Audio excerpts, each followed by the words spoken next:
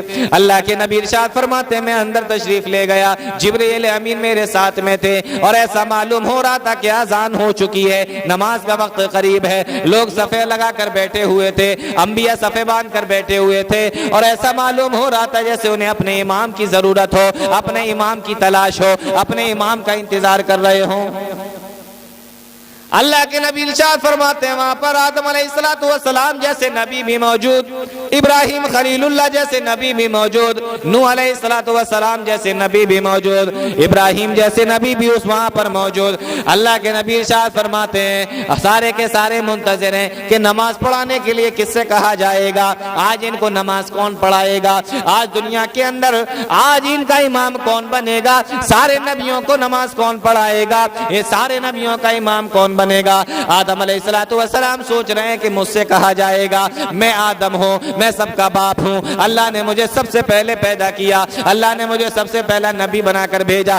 نوح سوچ رہے ہیں کہ میں آدم ثانی ہوں، مجھ سے کہا جائے گا، میں رسول اللہ بن کر آیا، میں نے 950 سال تک اپنے قوم کے اندر تبلیغ کی ہے۔ ابراہیم سوچ رہے ہیں کہ مجھ سے کہا جائے گا، میں اللہ کا خلیل ہوں، میں نے اللہ کے لیے بڑی قربانیاں دی ہیں۔ سارے کے سارے سوچ رہے ہیں کہ مجھ سے کہا جائے گا، سارے کے سارے اپنے امام کے انتظار میں ہیں۔ اللہ کے نبی ارشاد فرماتے ہیں جبرائیل امین نے میرا ہاتھ پکڑا اور ہاتھ پکڑ کر مجھے مصلی کی طرف لے گئے اور لے جانے لگے اور کہنے لگے اے اللہ کے نبی آپ نماز پڑھائیے، اللہ نے مجھے فرشتہ بنایا، اللہ نے مجھے جبرائیل امین بنایا۔ اے اللہ کے نبی میں دنیا کے اندر کتنی مرتبہ آیا ہوں، میں نے آسمانوں کے چکر لگائے، میں نے پورب بھی دیکھا، میں نے پچھم بھی دیکھا، میں نے شمال بھی دیکھا، جنوب بھی دیکھا، اتر بھی دیکھا، دکن بھی دیکھا۔ اے اللہ کے نبی لیکن آپ سے بہتر مجھے کوئی دوسرا نظر نہیں آیا، آپ سے پیارا مجھے کوئی دوسرا نظر نہیں آیا، چلیے مصلی پہ کھڑے ہو جائیے اور آپ نماز پڑھائیے۔ اللہ کے نبی ارشاد فرماتے ہیں جبرائیل امین نے میرا ہاتھ پکڑا، مجھے مصلی پہ کھڑا کر دیا اور میں نے سارے نبیوں کو نماز پڑھائی، 2 رکعت نماز پڑھائی۔ اللہ کے نبی جناب محمد رسول اللہ صلی اللہ علیہ وسلم نے آدم جیسے نبی کے پیچھے موجود ہے، ابراہیم بھی نبی کے پیچھے موجود ہے، موسیٰ بھی نبی کے پیچھے موجود ہے، نوح بھی نبی کے پیچھے موجود ہے۔ سارے کے سارے نبی جو اس دنیا کے اندر آئے تھے، سارے کے سارے رسول جو اس دنیا کے اندر آئے تھے، وہ سارے کے سارے جناب محمد رسول اللہ صلی اللہ علیہ وسلم کے پیچھے موجود ہیں۔ اور آپ امام الانبیاء ہیں، آپ سید الانبیاء ہیں، آپ امام النبیین ہیں، اور سارے کے سارے نبیوں اور رسولوں کو امامت کرا رہے ہیں۔ 2 رکعت نماز پڑھائی۔ غور کیجئے میرے بھائیوں، یہ ہے امام الانبیاء کا مقام و مرتبہ، یہ ہے امام اعظم جو حقیقت میں امام اعظم جن کو اللہ رب العالمین نے امام اعظم بنایا، امام اعظم، امام النبیین، امام الانبیاء محمد الرسول اللہ صلی اللہ علیہ وسلم۔ سارے نبی پیچھے، سارے رسول پیچھے، آپ نماز پڑھا رہے ہیں، یہ ہے آپ کا مقام و مرتبہ۔ اور اگر امام اعظم کسی کو ماننا ہے تو اس کو مانو جس کو اللہ نے امام اعظم بنایا، امام اعظم اگر کسی کو ماننا ہے تو اس کو مانو جس کو اللہ نے امام الانبیاء بنایا، جس کو اللہ نے امام النبیین بنایا۔ میرے بھائیوں یہ مقام و مرتبہ ہے۔ اللہ کے نبی ارشاد فرماتے ہیں میں نے نماز پڑھائی، سلام پھیرا، سلام پھیرنے کے بعد پھر میں باہر آیا، ابھی میں باہر مسجد کے صحن میں پہنچا ہی تھا کہ جبرائیل امین میرے پاس میں 2 پیالے لے کر آ گئے۔ دو پیالے، ایک پیالے کے اندر دودھ بھرا ہوا تھا اور دوسرے کے اندر شراب بھری ہوئی تھی.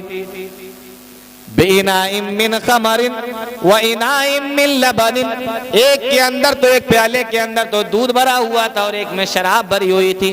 فرمایا اے اللہ کے نبی آپ ان دونوں میں سے جو چاہیں وہ پی لیجیے، آپ ان دونوں میں سے جو چاہیں وہ لے لیجئے. اللہ کے نبی ارشاد فرماتے ہیں کہ میں نے دودھ کا پیالہ لے لیا اور اس کو پی لیا. اللہ کے نبی جناب محمد رسول اللہ ارشاد فرماتے ہیں جب میں نے دودھ کا پیالہ پی لیا، جبرائیل امین نے مجھ سے کہا کہ آپ نے فطرت کو پسند کیا ہے. اگر آپ شراب کو پسند کر لیتے تو آپ کی امت گمراہ ہو جاتی. آپ نے فطرت کو پسند کیا، آپ نے جب دودھ کو پی لیا. اللہ کے نبی ارشاد فرماتے ہیں کہ یہ تو تھا اسرا، یعنی بیت الحرام سے لے کے مسجد اقصی تک، مسجد اقصی یعنی بیت المقدس تک. اب اس کے بعد یہاں سے آسمانوں کی سیر ہوئی اور کس طریقے سے ہوئی؟ حدیث کے الفاظ ہیں، اللہ کے نبی ارشاد فرماتے ہیں ثم اخذ بیدی وعرج بی الی السماء الدنیا. جبرائیل امین نے میرا ہاتھ پکڑا اور مجھے لے کر پہلے آسمان پر چڑھ گئے. معراج کے معنی ہوتا ہے سیڑھی عربی زبان کے اندر. معراج کے معنی عربی زبان کے اندر سیڑھی ہوتا ہے. فرمایا ثم اخذ بیدی وعرج بی الی السماء الدنیا، میرا ہاتھ جبریل امین نے پکڑا اور مجھے پکڑ کر پہلے آسمان پر پہنچ گئے. بتائیے ابھی دنیا کے اندر تھے اور ذرا سا لمحہ گزرا کہ آسمان پر پہنچ گئے، پہلے آسمان پر. اور جانتے ہو دنیا سے پہلے آسمان کی دوری کتنی ہے؟ اللہ کے نبی ارشاد فرماتے ہیں اے لوگو، اگر کوئی آدمی بہت تیز سواری کے ساتھ، بہت تیز رفتار سواری کے ساتھ میں اگر زمین سے آسمان کی طرف جائے تو پورے 500 سال گزر جائیں گے، لیکن زمین سے آسمان تک نہیں پہنچ پائے گا. جس آسمان کو آپ اپنی آنکھوں سے دیکھتے ہیں، پہلا آسمان جس کو آسمان دنیا کہا جاتا ہے، اس آسمان تک 500 سال گزر جائیں گے تیز رفتاری کے ساتھ میں، لیکن اس آسمان پر نہیں پہنچ پائے گا. اتنی دوری ہے. اللہ کے نبی ارشاد فرماتے جبرائیل امین نے میرا ہاتھ پکڑا اور ہم پہلے آسمان پر پہنچ گئے. کیا عجیب و غریب واقعہ ہے. اللہ نے فرمایا سبحان الذی اسری بعبدہ. آسمان پر پہنچے، ڈائریکٹ آسمان کے اندر داخل نہیں ہوئے. اللہ کے نبی ارشاد فرماتے ہیں کہ آسمانوں پر دروازہ لگا ہوا ہے. جبرائیل امین نے دروازہ کھٹکھٹایا. آسمان پر دروازے ہیں، ایسے نہیں داخل ہوا جا سکتا اس میں. جبرائیل امین نے دروازہ کھٹکھٹایا.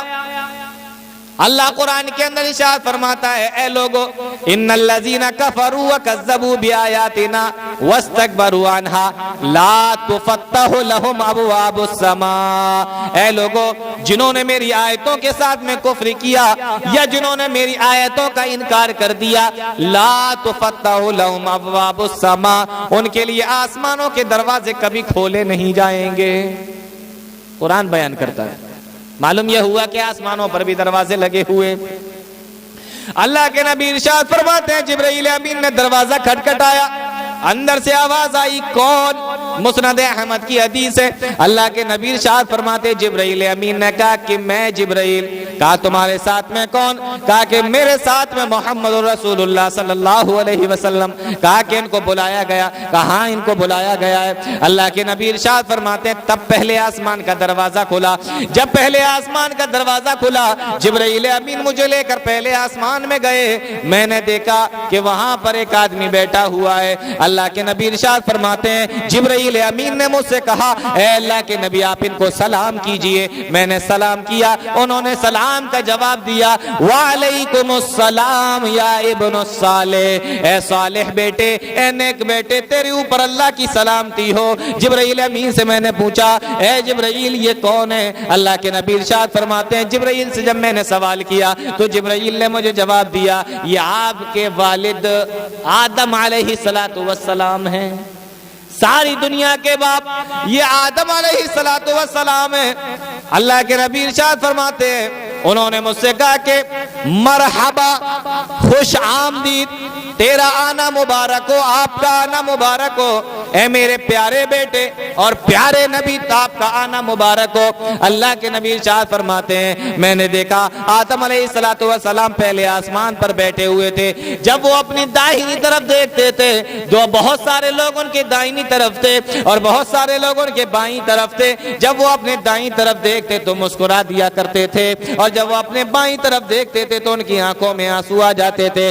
اللہ کے نبی ارشاد فرماتے ہیں میں نے جبرائیل امین سے پوچھا اے جبرائیل یہ کیا معاملہ ہے اور یہ کون لوگ ہیں جن کو دیکھ کر مسکرا دیتے ہیں اور جن کو دیکھ کر آنکھوں میں آنسو آ جاتے ہیں؟ فرمایا یہ سب ان کے بیٹے ہیں اور دائیں طرف جو بیٹھے ہوئے ہیں یہ وہ بیٹے ہیں جن کو اللہ رب العالمین جنت کے اندر داخل فرمائے گا، انہیں دیکھ کر تو خوش ہو جاتے ہیں۔ اور یہ جو بائیں طرف بیٹھے یہ بھی ان کے بیٹے ہیں، لیکن ان کے اعمال ایسے ہوں گے جن کو اللہ رب العالمین جہنم کے اندر بھیج دے گا، تو یہ ان کو دیکھ کر مسکراتے نہیں بلکہ ان کی آنکھوں میں آنسو آ جاتے ہیں۔ پہلے آسمان پر یہ دیکھا۔ اللہ کے نبی ارشاد فرماتے ہیں پھر وہاں سے مجھے دوسرے آسمان پر لے جایا گیا۔ جب دوسرے آسمان پر پہنچے تو پھر سے دروازہ کھٹکھٹایا، وہی سارا معاملہ جو پہلے ہوا تھا وہی دوسرے پر بھی دروازہ کھلا۔ اللہ کے نبی ارشاد فرماتے ہیں کہ میں اندر تشریف لے گیا، وہاں پر پہنچا، جبرائیل امین کہتے ہیں اے اللہ کے نبی ان لوگوں کو سلام کیجئے۔ اللہ کے نبی ارشاد فرماتے ہیں میں نے دوسرے آسمان پر دیکھا تو مجھے دو نبی نظر آئے۔ میں نے دوسرے آسمان پر دیکھا تو مجھے دو نبی نظر آئے اور دونوں کھلیرے بھائی، ایک حضرت عیسیٰ علیہ السلام اور دوسرے حضرت یحییٰ علیہ السلام، دونوں کھلیرے بھائی دوسرے آسمان پر نظر آئے۔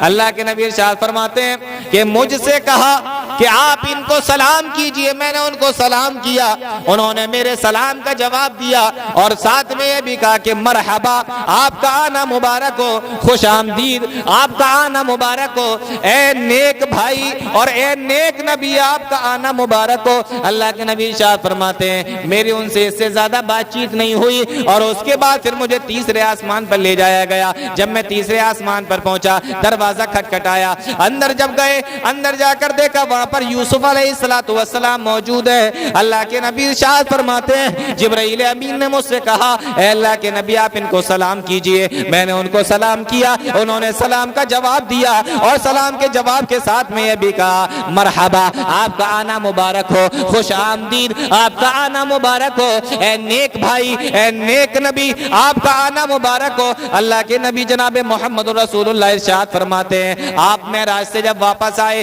صحابہ کا جمگھٹا لگا ہوا ہے، آپ معراج کا واقعہ بیان کر رہے ہیں۔ اللہ کے نبی ارشاد فرماتے ہیں اے لوگوں جب میں نے معراج میں تیسرے آسمان پر حضرت یوسف علیہ السلام سے ملاقات کی، مسلم شریف کی روایت ہے، اللہ کے نبی ارشاد فرماتے ہیں قد اعطی شطر الحسن، اللہ رب العالمین نے ان کو خوبصورتی کا آدھا حصہ دے دیا ہے۔ اتنے خوبصورت اللہ رب العالمین نے خوبصورتی کو بنایا اور ایسا معلوم ہو رہا تھا کہ آدھی خوبصورتی یوسف علیہ السلام کو اٹھا کر دے دی اور باقی کی آدھی خوبصورتی ساری دنیا والوں کے اندر بانٹ دی ہے۔ اتنے خوبصورت تھے حضرت یوسف علیہ السلام۔ قد اعطی شطر الحسن، خوبصورتی کا، حسن کا آدھا حصہ جیسے ان کو دے دیا گیا ہو۔ اللہ کے نبی ارشاد فرماتے ہیں پھر وہاں سے چوتھے آسمان پر مجھے لے جایا گیا۔ چوتھے آسمان پر جب ہم پہنچے تو وہاں پر حضرت ادریس علیہ السلام سے ملاقات ہوئی۔ ادریس علیہ السلام سے ملاقات ہوئی، ان سے سلام کیا، انہوں نے بھی سلام کا جواب دیا اور کہا کہ آپ کا آنا مبارک ہو، مرحبا، خوش آمدید، آپ کا آنا مبارک ہو، اے نیک بھائی، نیک نبی آپ کا آنا مبارک ہو۔ اللہ کے نبی ارشاد فرماتے ہیں وہاں ان سے اس سے زیادہ بات چیت نہیں ہوئی۔ پھر مجھے وہاں سے پانچویں آسمان پر لے جایا گیا۔ پانچویں آسمان پر جب پہنچے اللہ کے نبی ارشاد فرماتے ہیں پانچویں آسمان پر میری ملاقات حضرت ہارون علیہ السلام سے ہوئی اور پھر اس کے بعد چھٹے آسمان پر مجھے لے جایا گیا۔ چھٹے آسمان پر جب ہم پہنچے اللہ کے نبی ارشاد فرماتے ہیں کہ چھٹے آسمان پر میری ملاقات حضرت موسیٰ علیہ السلام سے ہوئی۔ میں نے ان کو سلام کیا، انہوں نے سلام کا جواب دیا اور ساتھ میں کہا کہ آپ کا آنا مبارک ہو، خوش آمدید، مرحبا، صحابہ آپ کا آنا مبارک ہو، نیک بھائی نیک نبی آپ کا آنا مبارک ہو۔ اللہ کے نبی ارشاد فرماتے ہیں انہوں نے میرے سلام کا جواب دیا، میں سلام کا جواب سن کر آگے بڑھنے لگا۔ جب میں آگے بڑھا تو حضرت موسیٰ علیہ السلام کے رونے کی آواز میرے کانوں سے ٹکرائی۔ چھٹے آسمان پر موسیٰ سے ملاقات ہو رہی ہے۔ کہا جب میں آگے بڑھنے لگا تو میرے کانوں میں موسیٰ علیہ السلام کے رونے کی آواز آئی۔ میں نے دیکھا کہ موسیٰ رو رہے ہیں۔ اللہ کے نبی ارشاد فرماتے ہیں جبرائیل امین نے پوچھا ہے موسیٰ رو کیوں رہے ہو، آخر رونے کی کیا وجہ ہے؟ پہلے آسمان پر ملاقات ہوئی، آدم تو اس وجہ سے رو رہے تھے کہ وہ تو اپنے ان بیٹوں کو دیکھ رہے تھے جو بیٹے جہنم کے اندر جانے والے ہیں۔ دوسرے پہ ملاقات ہوئی، کوئی بات نہیں۔ تیسرے پہ ملاقات ہوئی، یوسف بھی نہ روئے۔ چوتھے پہ ملاقات ہوئی، ادریس بھی نہ روئے۔ پانچویں پہ ہارون بھی جو تمہارے بھائی تھے وہ بھی نہ روئے۔ لیکن چھٹے آسمان پر جب تم سے ملاقات ہوئی تو تمہاری آنکھوں میں آنسو کیسے؟ تمہاری چیخ کیوں نکل گئی؟ تمہیں رونا کیوں آ گیا؟ تو موسیٰ علیہ السلام نے جواب دیا میں اس لیے رو رہا ہوں اللہ رب العالمین نے سب سے آخر میں ان کو نبی بنا کر بھیجا ہے، لیکن قیامت کے دن سب سے زیادہ اور سب سے پہلے اگر کسی کی امت جنت کے اندر جائے گی تو وہ یہی نبی ہوں گے۔ سب سے پہلے اگر کسی کی امت جنت کے اندر جائے گی تو وہ یہی نبی ہوں گے۔ اللہ رب العالمین نے ان کو نبی سب سے آخر میں بنا کر بھیجا، لیکن سب سے پہلے ان کی امت جنت کے اندر جائے گی۔ اور میں اس لیے بھی رو رہا ہوں کیونکہ انسان دنیا کے اندر جو بھی عمل کرے گا اس کا ایک حصہ اللہ کے نبی کو بھی ملتا رہے گا، کیونکہ اللہ کے نبی ہی نے ہمیں بتایا ہے کہ ہمیں کون کون سے کام کرنا ہے۔ معلوم ہے نا آپ کو؟ اگر ہم آپ کو کوئی دعا سکھا کے جائیں یا کوئی طریقہ نماز کا یا کوئی اور چیز بتا کے جائیں تو آپ جب بھی اس کو پڑھیں گے، یا قرآن بتا کر جائیں آپ جب بھی اس کو پڑھیں گے تو ایک ثواب کا ایک حصہ مجھے بھی ملے گا، کیونکہ میں نے آپ کو بتایا۔ اسی طریقے سے پوری امت کو کس نے بتایا؟ محمد رسول اللہ صلی اللہ علیہ وسلم نے۔ اب قیامت تک جتنے لوگ آئیں گے سب نبی کی امت میں ہوں گے، تو لوگ جتنے زیادہ عمل کرتے جائیں گے نبی کا مقام و مرتبہ اتنا زیادہ بڑھتا چلا جائے گا۔ موسیٰ علیہ السلام کہنے لگے میری امت تو ختم ہو چکی، عیسیٰ کی ختم ہو چکی، اب تو آپ ہی کی ہونا ہے۔ تو جب تک آپ کی امت چلتی رہے گی، آپ ان کے عمل کرنے کی وجہ سے آپ کا مقام و مرتبہ بڑھتا رہے گا، تو اللہ رب العالمین قیامت کے دن سب سے زیادہ بڑا مقام و مرتبہ بھی آپ ہی کو دے گا۔ اس لیے میری آنکھوں میں آنسو آ گئے۔ اللہ کے نبی ارشاد فرماتے ہیں چھٹے آسمان سے پھر میں 7ویں آسمان پر پہنچا، دروازہ کھٹکھٹایا، اندر گئے۔ اللہ کے نبی ارشاد فرماتے میں نے دیکھا ایک بزرگ بڑے خوبصورت شکل والے بیت المعمور کی دیوار سے پیٹھ لگا کر بیٹھے ہوئے تھے۔ پہلے بیت المعمور سمجھ لو کیا چیز ہے۔ بیت المعمور 7ویں آسمان پر ایک گھر ہے۔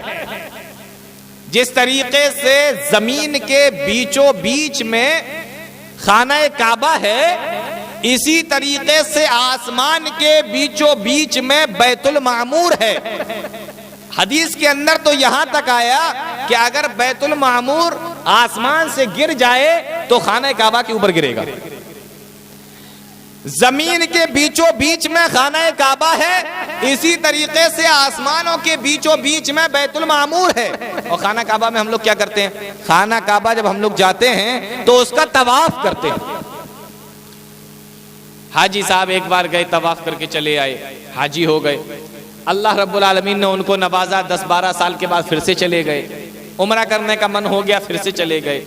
اللہ نے جس کو جیسا دیا وہ اس حساب سے چلا جاتا ہے، دیکھ بھی آتا ہے، طواف بھی کر لیتا ہے۔ اللہ کے نبی ارشاد فرماتے ہیں لیکن بیت المعمور کا معاملہ ایسا نہیں ہے۔ ایک بار میں 70,000 فرشتے اس کا طواف کرتے ہیں۔ ایک دن میں 70,000 فرشتے اس کا طواف کرتے ہیں۔ کل یوم 70,000 ملک، ایک دن میں 70,000 فرشتے اس کا طواف کرتے ہیں، اور جس فرشتے کی ایک بار باری آ جاتی ہے لا یعودون، پھر کبھی اس کی دوبارہ باری نہیں آئے گی۔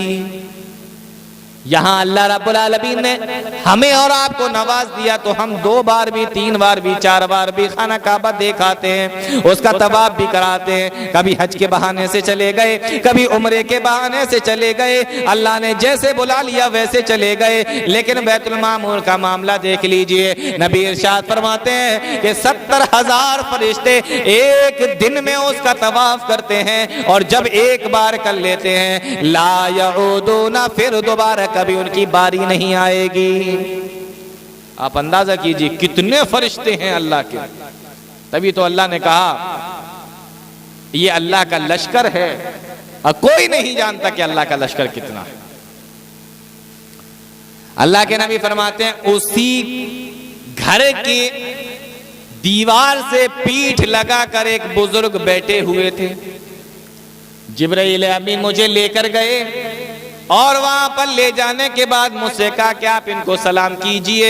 اللہ کے نبی فرماتے ہیں میں نے پوچھا یہ کون ہے؟ فرمایا کہ آپ ان کو سلام کریں، یہ حضرت ابراہیم علیہ السلام ہیں۔ 7ویں آسمان پر کس سے ملاقات ہوئی؟ ابراہیم علیہ السلام سے۔ فرمایا آپ ان سے سلام کیجئے، یہ ابراہیم علیہ السلام ہے۔ میں نے سلام کیا، بہت خوش ہوئے اور کہا مرحبا، آپ کا آنا مبارک ہو۔ اللہ کے نبی جب معراج سے تشریف لے آئے اور دنیا کے لوگوں کو، اپنے صحابہ کو جب معراج کا واقعہ بتایا تو آپ جانتے ہو کیا بیان کیا؟ فرمایا اے لوگوں، میں نے معراج میں اپنے جد امجد ابراہیم علیہ السلام کو دیکھا ہے، اگر کوئی یہ دیکھنا چاہتا ہو یا یہ جاننا چاہتا ہو کہ میرے دادا ابراہیم علیہ السلام کیسے تھے تو وہ مجھے دیکھ لے، میری شکل و صورت ابراہیم علیہ السلام سے ملتی جلتی ہے، میری شکل و صورت ابراہیم علیہ السلام سے ملتی جلتی ہے۔ اگر کوئی یہ جاننا چاہتا ہو کہ ابراہیم علیہ السلام کیسے تھے تو وہ مجھے دیکھ لے۔ جیسے کہا جاتا ہے کہ اگر کوئی یہ دیکھنا چاہتا ہو کہ اللہ کے نبی کیسے تھے تو حسن اور حسین کو دیکھ لے، اسی طریقے سے کہا جاتا ہے اللہ کے نبی فرماتے ہیں کہ اگر کوئی یہ دیکھنا چاہتا ہو کہ ابراہیم کیسے تھے تو وہ مجھے دیکھ لے، میری شکل و صورت سب سے زیادہ ابراہیم علیہ السلام سے ملتی جلتی ہے۔ فرمایا 7ویں آسمان پر ابراہیم علیہ السلام سے ملاقات ہوئی، انہوں نے مجھے دعائیں دی، اور پھر اس کے بعد میں تھوڑا سا آگے بڑھ گیا۔ جب میں تھوڑا سا اور آگے بڑھا 7ویں آسمان پر تو مجھے ایک درخت نظر آیا۔ جب میں اس کے قریب گیا تو میں نے دیکھا وہ بیری کا پیڑ تھا۔ کائے کا پیڑ تھا؟ آم کا نہیں۔ آپ سارے ہو سکتا سوچ رہے ہوں کہ آم کا پیڑ نہیں، موسم چل رہا ہے نا آم کا، من میں خیال آ سکتا ہے۔ بہت سارے لوگ کیرلا اور کرناٹکا سائیڈ کے ہوتے ہیں، ان کے دماغ میں لیچی کا خیال آ سکتا ہے، بہار کے ہوتے ہیں تو لیچی کا خیال آ سکتا ہے، اس علاقے میں وہ چیز بہت پائی جاتی ہے، اپنے اپنے علاقے کے حساب سے لوگوں کو یاد آتا ہے۔ کسان لوگوں سے پوچھو آدم علیہ السلام نے کیا کھایا تھا جنت کے اندر تو کہیں گے گیہوں کھا لیا تھا، اور پھل کی کھیتی کرنے والوں سے پوچھو آدم علیہ السلام نے کیا کھایا تھا جنت کے اندر کہیں گے سیب کھا لیا تھا۔ ہر آدمی اپنے حساب سے سوچتا ہے۔ فرمایا کہ میں جب گیا تو میں نے دیکھا وہاں پر بیری کا پیڑ، بیر کا پیڑ جس کو سدرۃ المنتہا کہا جاتا ہے۔ اللہ کے نبی ارشاد فرماتے ہیں سدرۃ المنتہا اس کو اس لیے کہا جاتا ہے کیونکہ کوئی بھی اس سے آگے نہیں جا سکتا، کوئی بھی اس سے اوپر نہیں جا سکتا، وہ بارڈر ہے، ایک لائن ہے، اس سے اوپر کوئی نہیں جا سکتا، وہ ایک بارڈر ہے، وہ ایک لائن ہے، کوئی بھی اس سے اوپر نہیں جا سکتا، اس کو سدرۃ المنتہا کہا جاتا ہے۔ اور اللہ کو بھی جو بھی چیزیں بتانا ہوتی ہیں یا جو بھی چیزیں دینا ہوتی ہیں وہ وہیں سے دی جاتی ہیں، اس سے اوپر کوئی نہیں جا سکتا، اس کے اوپر اللہ رب العالمین۔ فرمایا جب میں اس کے پاس میں گیا تو میں نے دیکھا اس میں جو پھل آ رہے تھے وہ اتنے بڑے بڑے تھے جیسے مقام ہجر کے مٹکے ہوں۔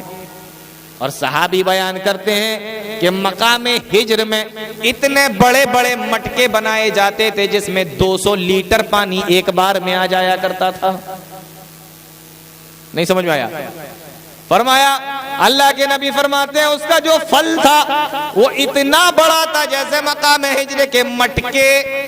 اور صحابی بیان کرتے ہیں کہ مقام ہجر میں جو مٹکے بنائے جاتے تھے وہ اتنے بڑے ہوتے تھے کہ اس کے اندر 200-250 لیٹر پانی ایک بار میں آ جایا کرتا تھا. تو آپ اندازہ کر لیجئے کہ وہ پھل کتنے بڑے بڑے ہوں گے. اتنے بڑے بڑے پھل آ رہے تھے. اور پیڑ کا ایک تھا بیر کا پیڑ تھا, بیری کا پیڑ. اللہ کے نبی ارشاد فرماتے ہیں اور پتے اتنے بڑے بڑے تھے اس پیڑ کے کہ جیسے ہاتھی کے کان ہوتے ہیں. اور فرمایا اس کے اوپر میں نے دیکھا کچھ چڑیاں بیٹھی ہوئی تھیں, کچھ تتلیاں بیٹھی ہوئی تھیں.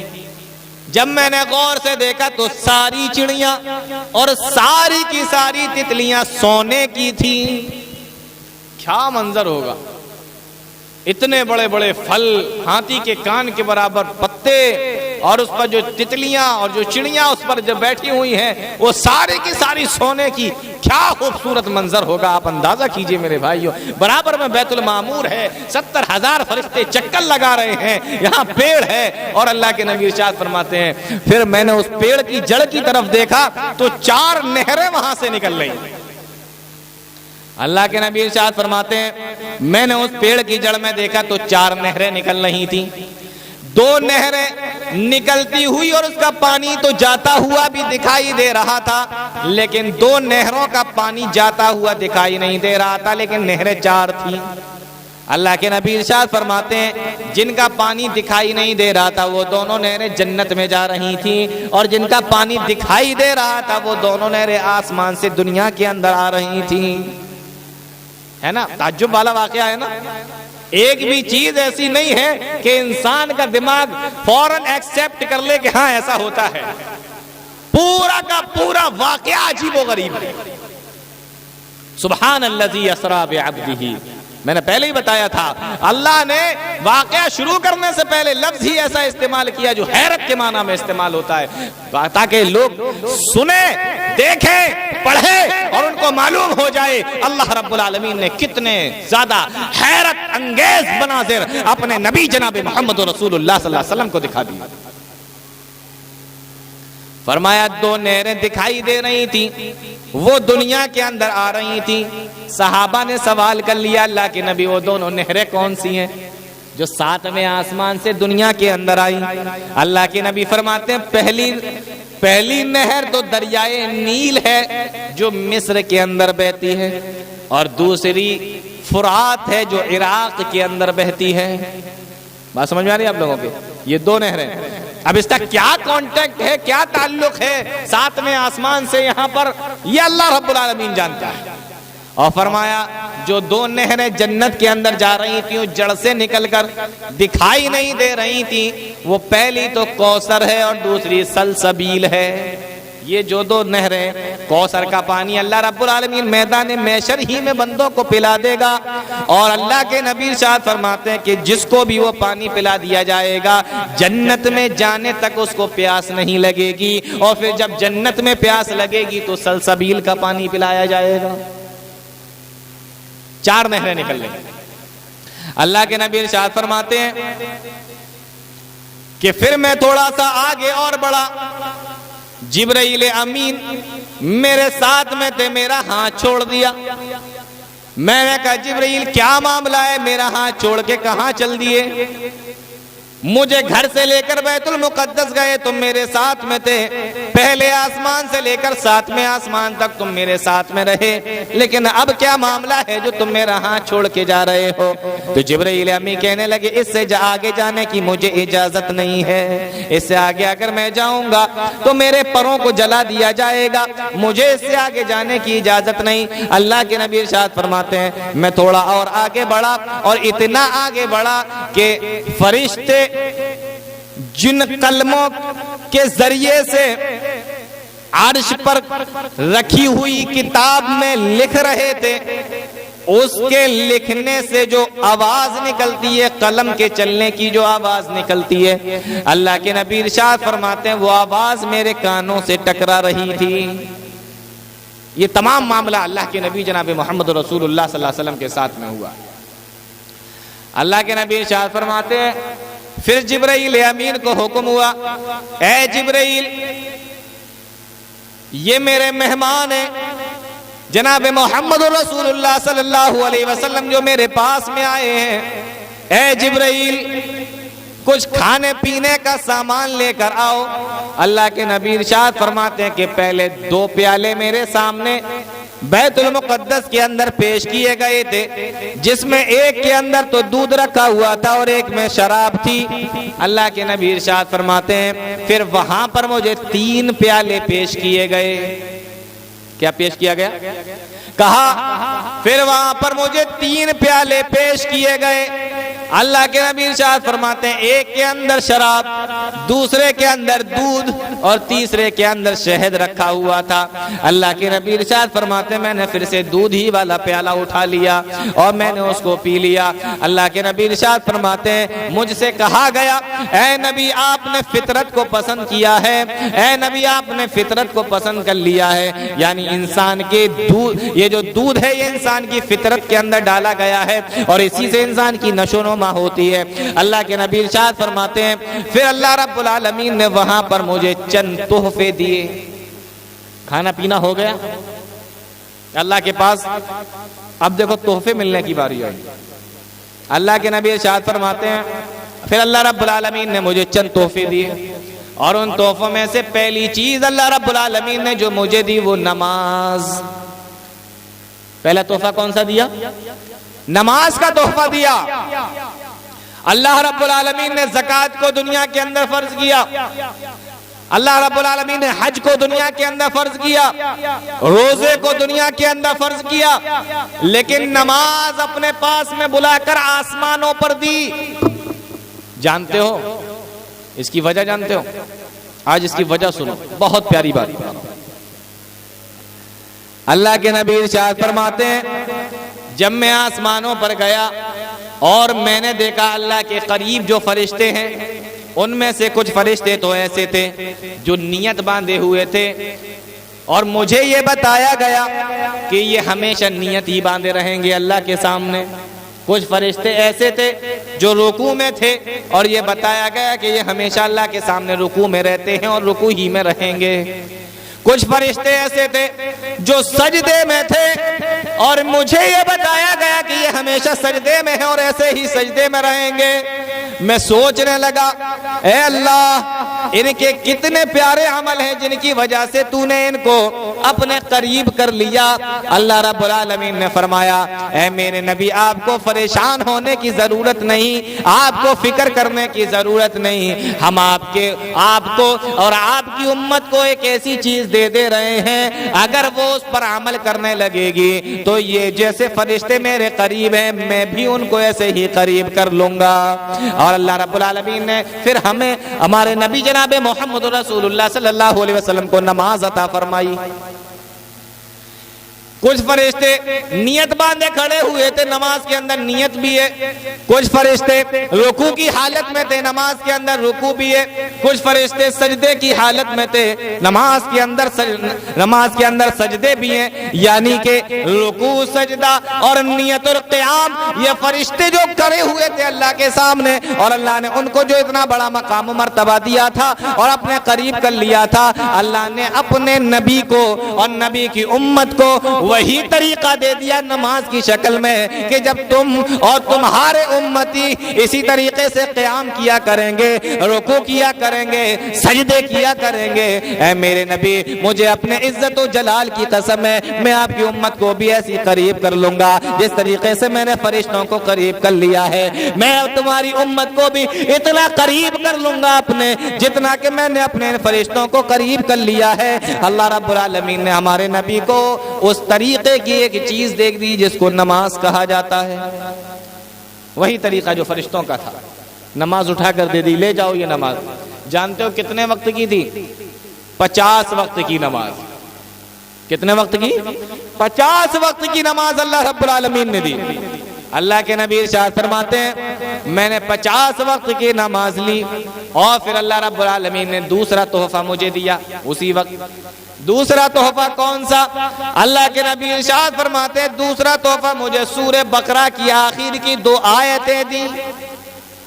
سورہ بقرہ کی آخر کی 2 آیتیں، آمن الرسول بما انزل الیہ من ربہ والمؤمنون، یہاں سے جو شروع ہوتی ہے اور لاسٹ تک ورحمنا وانصرنا علی القوم الکافرین تک، یہ 2 آیتیں اللہ رب العالمین نے اپنے نبی کو دی۔ اللہ کے نبی ارشاد فرماتے ہیں اگر میرا کوئی بھی امتی اور میری امت کا کوئی بھی شخص اگر رات میں سوتے وقت میں پڑھ لے تو یہ 2 آیتیں اس کے لیے کافی ہو جائیں گی۔ میرے نبی نے بات یہیں پہ ختم کر دی، لیکن علماء نے لکھا ہے کہ یہ 2 آیتیں کس چیز کے لیے کافی ہو جائیں گی؟ کسی نے کہا اگر وہ رات میں تہجد میں نہ اٹھ سکا تو یہ 2 آیتیں اس کی تہجد کے لیے کافی ہو جائیں گی۔ کسی نے کہا اگر وہ رات میں کوئی اور دعا پڑھ کر نہیں سو سکا تو یہ 2 آیتیں اس کی حفاظت کے لیے کافی ہو جائیں گی۔ اس طریقے سے علماء نے اپنی اپنی الگ بات لکھی ہے۔ میرے نبی نے یہیں پہ بات ختم کر دی کہ جس نے ان دونوں آیتوں کو رات میں سوتے وقت پڑھ لیا یہ دونوں آیتیں اس کے لیے کافی ہو جائیں گی۔ یہ 2 آیتیں دی اللہ رب العالمین نے۔ اللہ کے نبی ارشاد فرماتے ہیں پھر ایک تیسرا تحفہ اللہ رب العالمین نے مجھے دیا، اور تیسرا تحفہ یہ تھا اللہ رب العالمین نے جب مجھے تیسرا تحفہ دیا، تیسرا تحفہ یہ تھا کہ میں آپ کے امت کے ہر اس شخص کو معاف کر دوں گا جس نے اللہ کے ساتھ میں شرک نہ کیا ہو۔ یہ تیسرا تحفہ تھا۔ فرمایا میں ہر اس امتی کو معاف کر دوں گا جس نے میرے ساتھ میں شرک نہیں کیا، میرے ساتھ میں کسی کو شریک نہیں بنایا، میرے ساتھ میں شرک کر کے نہیں آیا، میں آپ کے ہر اس امتی کو معاف کر دوں گا۔ اللہ کے نبی فرماتے ہیں پھر چوتھا تحفہ بھی اللہ رب العالمین نے اس رات میں مجھے دیا، اور چوتھا تحفہ یہ تھا اللہ نے فرمایا اے میرے نبی اگر آپ کی امت کا کوئی بھی آدمی کسی نیک کام کرنے کا ارادہ کر لے، نیک کام کرنے کے ارادہ کرنے پر ہی اللہ رب العالمین اس کو ایک ثواب دے دے گا، ایک نیکی دے دے گا، اور اگر وہ اس کو کر لیتا ہے تو 10 نیکیاں دے دی جائیں گی، اور اگر نہیں کر پاتا ہے تو ایک نیکی تو اس کے نامہ اعمال کے اندر ارادہ کرنے ہی سے لکھ دی گئی۔ اور اگر آپ کی امت کا کوئی بھی آدمی گناہ کرنے کا ارادہ کر لیتا ہے تو گناہ کا ارادہ کرنے کی وجہ سے اس کے نامہ اعمال کے اندر کوئی گناہ نہیں لکھا جائے گا، اور اگر وہ گناہ کر لے گا تو اس گناہ کے بدلے میں صرف ایک ہی گناہ لکھا جائے گا۔ نہیں سمجھ میں آیا؟ اگر ارادہ کیا نیکی کرنے کا تو ایک نیکی نامہ اعمال کے اندر لکھ دی جاتی ہے صرف ارادہ کرنے سے، اور اگر آپ نے کر لیا تو پھر 10 نیکیاں لکھ دی گئیں۔ لیکن اگر آپ نے گناہ کرنے کا ارادہ کیا تو کوئی گناہ نہیں لکھا جائے گا، کر لیا تو صرف ایک گناہ لکھا جائے گا۔ یہ اللہ رب العالمین کی رحمت ہے میرے بھائیوں۔ فرمایا یہ 4 تحفے مجھے دیے گئے، میں وہاں سے چاروں چیزوں کو لے کر چلا۔ چھٹے آسمان پر جب پہنچا تو موسیٰ علیہ السلام سے ملاقات ہو گئی، موسیٰ علیہ السلام سے بات چیت ہوئی۔ میں نے بتایا کہ اللہ رب العالمین نے مجھے 50 وقت کی نمازیں دی ہیں۔ موسیٰ علیہ السلام نے جواب دیا اے اللہ کے نبی آپ اس کو ذرا کم کروا لیجئے۔ کیا کہا؟ آپ اس کو ذرا کم کروا لیجئے۔ یہ تو اپنے مطلب کی باتیں ہو رہی ہیں نا، اس سے پہلے کی جو میری جتنی تقریر ہوئی ہے وہ مطلب کی ہوئی ہو یا نہیں، یہ مطلب کی بات آ گئی بھائی، نمازیں کم کرنے کی باتیں چل رہی ہیں اب۔ موسیٰ علیہ السلام نے کہا اے اللہ کے نبی آپ اس کو کم کروائیے، آپ سے زیادہ مجھے امت کا تجربہ ہے، آپ تو ابھی نبی بن کر پہنچے ہیں، میں نے تو تبلیغ کر کے میں ان کے پاس سے آ رہا ہوں، مجھے زیادہ تجربہ ہے امت کا، آپ اس کو کم کروائیے، آپ کی امت 50 وقت کی نمازیں نہیں پڑھ سکے گی۔ اللہ کے نبی فرماتے ہیں میں اللہ رب العالمین کے پاس میں پہنچا، میں نے نمازوں کو کم کرنے کی گزارش کی، اللہ رب العالمین نے، ایک حدیث کے اندر آتا ہے کہ 5 اور ایک حدیث کے اندر آتا ہے کہ 10، 5 مان لو یا 10، اللہ رب العالمین نے 10 نمازوں کو کم کر دیا، یا یوں کہہ لو 5 نمازوں کو کم کر دیا۔ اللہ کے نبی ارشاد فرماتے ہیں میں واپس آیا تو موسیٰ علیہ السلام نے کہا کتنی رہ گئی؟ میں نے کہا 45 وقت کی نماز رہ گئی۔ کہا کہ 45 وقت کی نماز بھی نہیں پڑھ سکے گی، جائیے اور کم کرا کے آئیے۔ اللہ کے نبی فرماتے ہیں میں بار بار جاتا اور موسیٰ کے پاس میں جب آتا تو موسیٰ مجھے پھر سے بھیج دیتے، میں پھر جب کم کرا کے آتا اور موسیٰ سے بات چیت ہوتی تو موسیٰ مجھے پھر سے بھیج دیتے۔ اس طریقے سے 9 چکر لگے اور کیا ہوا؟ 45 وقت کی نماز ختم 45 وقت کی نماز، اور رہ گئی 5 ٹائم کی نماز۔ اللہ کے نبی ارشاد فرماتے ہیں میں پھر سے جب چھٹے آسمان پر موسیٰ علیہ السلام کے پاس میں آیا، موسیٰ علیہ السلام کہنے لگے اب کتنے وقت کی رہ گئی؟ میں نے کہا 5 وقت کی نمازیں رہ گئیں۔ موسیٰ علیہ السلام نے جواب دیا آپ کی امت 5 وقت کی نمازیں بھی نہیں پڑھ سکے گی، مجھے امت کے بارے میں آپ سے زیادہ تجربہ ہے، آپ جائیے اور اس کو بھی کم کرا کے آئیے۔ اللہ کے نبی جناب محمد رسول اللہ صلی اللہ علیہ وسلم جواب دیتے ہیں کہ اب مجھے اپنے رب کے سامنے جاتے ہوئے شرم آتی ہے، اب مجھے نمازوں کو کم کراتے ہوئے شرم آتی ہے، اب میں نہیں جا سکتا، یہ جو رہ گئی ہیں بس اتنا ہی رہنے دو۔ آسمان سے ندا آئی، اللہ کی جانب سے آواز آئی اے میرے نبی لا تبدیل لکلمات اللہ، ہمارے یہاں قانون بدلا نہیں کرتے، ہمارے یہاں کلمے بدلا نہیں کرتے، میں نے نمازوں کو تو 5 کر دیا، لیکن آپ کی امت اگر 5 وقت کی نماز پڑھے گی مجھے اپنے عزت و جلال کی قسم ہے میں آپ کی امت کو 50 وقت کی نمازیں پڑھنے کا ثواب دوں گا۔ میں آپ کی امت کو 50 وقت کی نمازیں پڑھنے کا ثواب دوں گا، مجھے اپنے عزت و جلال کی قسم ہے لا تبدیل لکلمات اللہ، ہمارے یہاں قانون بدلا نہیں کرتے۔ اللہ کے نبی ارشاد فرماتے ہیں میں 5 وقت کی نمازوں کو لے کر اور ساتھ میں جو 3 تحفے مجھے اللہ نے اور دیے تو ان کو لے کر وہاں سے چلا۔ آسمان سے آواز آئی اے اللہ کے نبی ابھی آپ کو نیچے جانے کی اجازت نہیں ہے۔ دیکھو کھانا پینا ہو گیا، پانی اور دودھ وہ سب پی لیا گیا، تحفے بھی دے دیے گئے۔ اللہ کے نبی ارشاد فرماتے ہیں آواز آئی ابھی آپ کو نیچے جانے کی ضرورت نہیں، اجازت نہیں۔ کب ملے گی اجازت؟ اللہ کے نبی جناب محمد رسول اللہ ارشاد فرماتے ہیں آسمان سے آواز آئی جبرائیل ابھی تو میرے نبی نے جنت کی سیر ہی نہیں کی ہے، میرے باغ کو نہیں دیکھا ہے، جنت کو نہیں دیکھا ہے، اور جب تک جنت کو نہیں دیکھیں گے یہ دنیا کے اندر نہیں جا سکتے۔ اللہ کے نبی فرماتے ہیں جنت جانتے ہو کہاں ہے؟ عند سدرۃ المنتہا، عندہا جنت الماوا۔ سدرۃ المنتہا جو درخت تھا، بیری کا جو پیڑ تھا، اللہ کے نبی نے جس کو 7ویں آسمان پر دیکھا تھا فرمایا عندہا جنت الماوا، اسی کے پاس میں اللہ رب العالمین نے جنت کو بھی تیار کر کے رکھا ہوا ہے۔ یہ کوئی ایسی چیز خیالی چیز نہیں ہے جیسا کہ لوگ سمجھتے ہیں کہ جنت ایک خیالی چیز ہے، کس نے دیکھی ہے، کہاں ہے؟ اللہ نے کہا عندہا جنت الماوا، سدرۃ المنتہا کے پاس ہی میں تو جنت الماوا ہے۔ کہا جبرائیل میرے نبی کو جنت کی سیر کراؤ۔ ہے نا بڑا عجیب و غریب واقعہ معراج کا۔ اللہ کے نبی فرماتے ہیں جبرائیل علیہ السلام مجھے لے کر گئے اور جنت کی سیر کرنے کے لیے۔ اللہ کے نبی ارشاد فرماتے ہیں میں نے جنت کے اندر دیکھا مٹی سے خوشبو آ رہی تھی، وہاں کی اینٹوں کو دیکھا تو 1 اینٹ سونے کی 1 اینٹ چاندی کی۔ اللہ کے نبی ارشاد فرماتے ہیں بڑی خوبصورت، بڑی پیاری اور بڑی بہترین جگہ ہے جنت۔ اے لوگوں میں جنت کی سیر کرتا ہوا جا رہا تھا، اچانک مجھے ایک بہت خوبصورت موتی کا بنا ہوا ایک محل نظر آیا، سفید موتی کا بنا ہوا ایک محل نظر آیا۔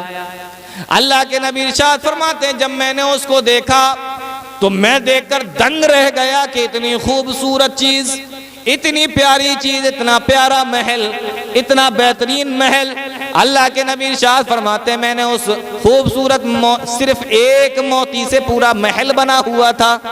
اللہ کے نبی ارشاد فرماتے ہیں میں نے جبرائیل امین سے پوچھا یہ محل کس کا ہے؟ اللہ کے نبی ارشاد فرماتے ہیں جبرائیل امین نے مجھے جواب دیا کہ یہ محل آپ کے صحابی حضرت عمر فاروق رضی اللہ تعالیٰ عنہ کا ہے. کس کا ہے؟ حضرت عمر فاروق رضی اللہ تعالیٰ عنہ کا. اللہ کے نبی ارشاد فرماتے جب میں نے محل دیکھا تھا تو مجھے اندر جانے کا من ہوا. جب میں نے محل دیکھا تو میرا اندر جانے کا دل ہوا, لیکن جب میں نے عمر کا نام سنا تو میں نے ارادہ بدل دیا. اللہ کے نبی بیٹھے ہوئے ہیں, صحابہ بھی بیٹھے ہوئے ہیں, معراج کی بات چل رہی ہے اور جنت کا معاملہ اللہ کے نبی بتا رہے ہیں. عمر فاروق بھی نماز کے بعد صف میں بیٹھے ہوئے ہیں. اللہ کے نبی بتا رہے ہیں عمر فاروق نے جب یہ سنا کہ جانے کا من تھا لیکن عمر کا نام سن کر اللہ کے نبی اندر نہیں گئے. اللہ کے نبی نے جب یہ بات کہی, بخاری کے الفاظ ہیں, اللہ کے نبی جناب محمد رسول اللہ کی بات کو سننے کے بعد عمر فاروق کی آنکھوں سے آنسو نکل آئے, زار و قطار رونے لگے. فرمایا اے اللہ کے نبی آپ آخر اندر چلے کیوں نہیں گئے اور آپ اندر کیوں تشریف نہیں لے گئے؟ فرمایا مجھے تمہاری غیرت یاد آ گئی. فرمایا اللہ کے نبی کیسی غیرت, اور میں آپ سے کیوں غیرت کروں گا؟ فرمایا نہیں عمر, تمہارے اندر تو بہت غیرت اللہ رب العالمین نے رکھی ہے. تمہارے اندر تو اتنی غیرت رکھی ہے کہ جب پردے کی آیتیں نازل نہیں ہوئی تھی تم نے اسی وقت کہہ دیا تھا اے اللہ کے نبی عورتیں بغیر پردے کے رہتی ہے, ہمیں پسند نہیں ہے. اے اللہ کے نبی آپ ان سے پردہ کرنے کے لیے کہا کریے. اور اس کے بعد میں اللہ نے قرآن کی آیتیں نازل کر کے پردے کا حکم دے دیا تھا. تمہارے اندر تو اتنی غیرت ہے کہ عورتیں بغیر پردے کے رہے, یہ بھی تمہیں منظور نہیں. اور اے عمر بغیر اجازت کہ میں تمہارے گھر میں گھس جاؤں, مجھے یہ کیسے منظور ہو سکتا ہے؟ بات سمجھ میں آ رہی ہے؟ کہا تم اتنے غیرت مند ہو کہ پردے کی آیتیں نازل نہیں ہوئی ہو, تم کہتے تھے کہ پردہ کروائیے. پھر اللہ نے آیتیں نازل کی, پردے کا حکم دے دیا. اور اس شخص کے گھر میں جس کا معاملہ یہ ہو, میں بغیر اجازت کے کیسے داخل ہو جاؤں؟ اگر تمہارے اندر غیرت ہو تو غیرت تو میرے اندر بھی ہے. اللہ کے نبی کا جواب سن کر حضرت عمر فاروق رضی اللہ تعالیٰ عنہ زار و خطار رونے لگے. فرمایا اللہ کے نبی یہ غیرت ہوگی دنیا والوں کے لیے, لیکن اے اللہ کے نبی آپ کے لیے میری کون سی غیرت ہے؟ اے اللہ کے نبی آپ چلے کیوں نہ گئے, اندر داخل کیوں نہ ہو گئے, میرے محل کو دیکھ کیوں نہ آئے؟ اللہ کے نبی ارشاد فرماتے ہیں جبرائیل امین پھر مجھے اور آگے لے کر گئے. جنت میں نے دیکھا کہ جوتیوں کے, میرے ایک صحابی کے جوتیوں کی آواز آ رہی ہے, چلنے کی آواز آ رہی ہے. اللہ کے نبی ارشاد فرماتے ہیں اے میرے صحابہ, وہ صحابی جن کے جوتیوں کے چلنے کی آواز میں نے سنی تھی وہ بھی اسی مجمع کے اندر موجود ہے. میرے بھائیو غور کیجئے, صحابہ کی خوش قسمتی کا کیا کہنا کہ صحابہ دنیا کے اندر موجود ہوں اور اللہ کے نبی ان کے چلنے کی آواز جنت کے اندر سن رہے ہوں, اپنے کانوں سے سنی ہو. کتنا خوش قسمت وہ صحابی ہوگا. صحابی سارے کے سارے بیٹھے ہوئے تھے, سارے کے سارے حیران و پریشان ہیں. اللہ کے نبی اب کی بار میں کس کا نام لیں گے, کن صحابی کی نام آپ لیں گے, کس کی آواز آپ نے سنی ہوگی, کس کا نام اللہ کے نبی لیں گے؟ اللہ کے نبی جناب محمد رسول اللہ صلی اللہ علیہ وسلم نے بتا دیا. ابو بکر صدیق وہیں بیٹھے ہوئے تھے مجمع کے اندر. مورخین نے لکھا ہے ابو بکر صدیق تھوڑا سا اپنا چہرہ یوں اٹھا کر دیکھنے لگے کہ اللہ کے نبی میری طرف دیکھ لیں, اور یہ کہتے ہیں کہ ابو بکر وہ تم تھے. عمر فاروق نے بھی اپنے آپ کو تھوڑا سا اونچا کر لیا, اللہ کے نبی دیکھ لیں اور کہے اے عمر وہ تم تھے. سارے کے سارے صحابہ اپنے اپنے گھٹنوں پہ کھڑے ہو گئے تاکہ اللہ کے نبی کی نگاہ پڑ جائے اور اللہ کے نبی بتا دیں کہ وہ صحابہ تم تھے. لیکن اسی مجمع کے اندر صحابہ کے جمگٹے کے اندر جانتے ہو اللہ کے نبی نے کس کا نام لیا؟ کالے کلوٹے صحابی, موٹے موٹے ہونٹ والے صحابی, گھنگرالے بال والے صحابی, مکہ کے اندر جو غلامی کی زندگی بسر کرنے کے آئے ہیں ان صحابی کا نام لیا اور فرمایا اے بلال ذرا کھڑے ہو جاؤ, اے بلال ذرا کھڑے ہو کر مجھے بتاؤ آخر تم کون سے ایسے عمل کرتے ہو جس کی وجہ سے میں نے جنت کے اندر تمہارے چلنے کی آواز سنی ہے, تمہارے جوتیوں کی آواز سنی ہے, تم ایسے کون سے عمل کرتے ہو؟ کس کا نام لیا؟ حضرت بلال حبشی کا. ملک حبشہ کے، سوڈان کے رہنے والے، کالے کلوٹے، گھنگرالے بال والے، موٹے موٹے ہونٹ والے، دیکھنے میں بالکل بھلے معلوم نہیں ہوتے، لیکن اللہ چہروں کو نہیں دیکھتا، اللہ رب العالمین انسان کے اعمال کو دیکھتا ہے کہ اعمال کس طریقے کا کر رہا ہے۔ اللہ کے نبی ارشاد فرماتے ہیں پھر میں نے جبرائیل امین مجھے اور آگے لے کر گئے، اور جب میں آگے پہنچا اللہ کے نبی ارشاد فرماتے ہیں جب میں اور آگے گیا میں نے جنت کے اندر دیکھا تو مجھے ایک محل نظر آیا، بہت ہی خوبصورت محل اور بہت ہی پیارا محل، اور اتنا پیارا محل، اتنا خوبصورت محل، میں نے جب اس کو دیکھا تو اس کے اندر سے بڑی پیاری خوشبو بھی آ رہی تھی۔ میں نے جب اس محل کو دیکھا اس کے اندر سے بڑی پیاری خوشبو بھی آ رہی تھی۔ اللہ کے نبی ارشاد فرماتے ہیں اے جبرائیل امین یہ محل کس کا ہے اور یہ اتنی پیاری خوشبو کیسے آ رہی ہے؟ تو جبرائیل امین نے جواب دیا اے اللہ کے نبی یہ محل ایک عورت کا ہے۔